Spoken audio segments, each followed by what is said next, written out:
I like to make when I meet people for the first time is a little game I like to call Guess My Race. People can't tell. People think I'm like everything. Like I get Indian, Egyptian one time, and I'll save you the trouble. I'm half black, half white.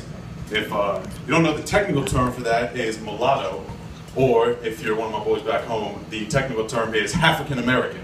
So, sorry, the nation, you know, African nation, we're running strong all day, all day. As Craig said, I'm from Baltimore, Maryland. If you've never been to Baltimore, I'll sum it up for you. Three things. One, we have an inner harbor, and it kind of smells like poop. We've got a bunch of very rude people who say their O is really funny, as you can hear by the way I said that. And a bunch of angry black people who like to riot. So yeah, that's Baltimore for you right there.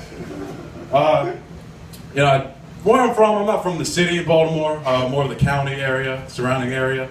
And very different from life here in the city. I love it here, man. I love it. I just love walking around every day. Every day's an adventure because you just see all these creatures that are walking through the city. And you know, if you've never done this, well, this is what I like to do. I just love to walk through Times Square on a weekend night and just look around at everything you see. You know, it's crazy. You walk through this mass crowds of people. You get this one area, right? And it's all these people dressed up in like, you know, kid-friendly costumes. There's like Sesame Street. There's Marvel. There's a couple other ones, and they're all Mexican, right? That's not an issue. I'm not like Donald Trump. You stay on the side of the wall. Like I'm not that guy. Like, don't worry about it. All right. So, the reason I mentioned they're all Mexican is like I said, they're dressed up as these kid-friendly characters, but they're just yelling at people in Spanish. Like they're not even making an effort to play the characters that they are. You know, like how appealing can that be to the kids? You know, it's like, all right, you know, the Johnsons came from Ohio. They had a great family vacation until little Timmy was scarred for life when Cookie Monster came running at him, yelling like a member of the cartel. You know what I mean? It's terrifying.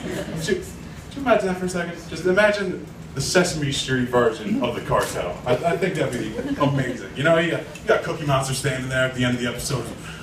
Today's lesson brought to you by the letter C for cookies and cocaine. And for the number 8, which is the number of bitches I have back in my place. And like a big bird standing behind him. He's got like an AK-47 in his hand. He's got puppet life tattooed across his midsection. Ernie and Bert come rolling by in a low rider.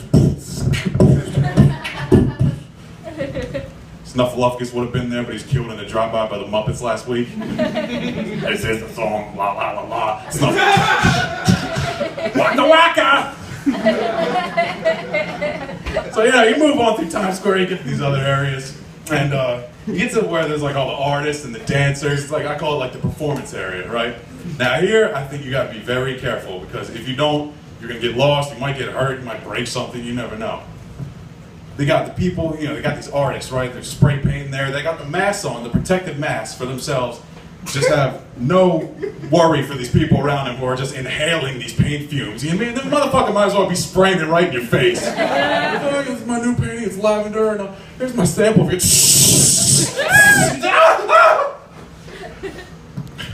So you get that paint up on you, you get a little dizzy, and you bump right into the naked cowboy. Everybody knows the naked cowboy, right? If you do not, he's a man in his underwear, a cowboy hat, and cowboy boots, and his dick just sitting there, just going with him. She take my tractor, sexy!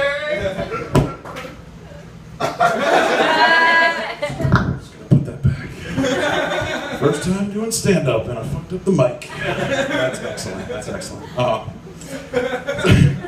So you get a little disoriented by the flopping penis, and you make your way over, and you almost trip over that one dude. You know that one dude that's like, everywhere you go, there's like one just really, really physically fucked up person that's sitting there. The dude's just sitting there, you know, you're walking by, this is the guy that makes you just get, oh, Jesus!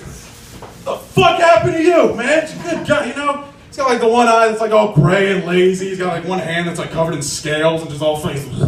Just coming at you like a member of the Walking Dead. You just gotta avoid that dude. And in the process of that, because you want to take a big old step around him because you can smell his hepatitis from like 10 feet away. You just avoid him, and in the process of all that, you almost get knocked over by the shirtless, muscular Negro who just backflipped over 5 amazed white people. NYC, man. NYC can get very disoriented, I'll tell you something. That's like all the material I have. I'll tell you one story. Yeah. All right. Just talk about my boys back home, because the characters I have in my life are just absolutely ridiculous. my best friend and I, we went to a place called Wawa. I don't know if you've ever been there. It's like, Yeah. There we go. Wawa, yeah. Make some noise for Wawa. Come on. All right, so we go into Wawa, and we go into the bathroom together, and there's one other dude in there, and we kind of walked in separately, so like he couldn't really tell we knew each other. So I go to the bathroom. They're two at the urinals, right? So I'm waiting to go my turn. So my boy finishes up, I go to the urinal. Then I come to the sink, and the other dude that didn't know us, he's at the other sink. So I'm sitting there going to wash my hands, and my best friend, who we have to fuck with each other and fuck with everyone around us, that's just what we do. I'm sitting there washing my hands. He comes up to me, points to the urinal, and just looks me dead in the eye and just goes, "Your sink's over there, boy." Oh, shit. Yeah, the black guy gets it. And the dude standing next to me just looks at me and just, "Are you gonna take that? Man, you people have been abused for how many years? You're gonna take that joke right there." That's about all I got. Guys, I'm Dante Singleton. Thank you very much.